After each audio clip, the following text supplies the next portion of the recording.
Pernah tak jadi anda nak sewa atau beli rumah, lepas tu tak jadi sebab ada kebocoran kat dinding dia, kat bumbung dia, nampak ada kesan air. Jadi takut kos tinggi kan untuk repair. Ni salah satu contoh rumah yang mana memang ada kebocoran. Punca dia daripada atap dia sahaja. Waterproofing dia dah kurang baik. Jadi kita panggil tukang untuk tambah balik waterproofing tu lah. Kena bersihkan dulu dan kemudian barulah pasang waterproofing yang baru. Okay, untuk yang ini kami pasang waterproofing ni dalam 3 layer jugalah. 3 layer, sepatutnya 1 atau 2 layer dah cukup, tapi tukang tu kata ada extra, dia tak nak bawa balik, jadi dia pasang jadi 3 layer. Untung tuan rumah ni.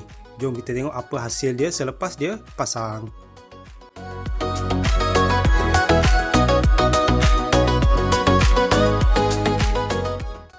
Okay, ni hasil final dia lepas kita apply waterproofing kat bumbung. Biasanya bumbung yang flat lah ada jadi banyak masalah macam ni, kena buat waterproofing.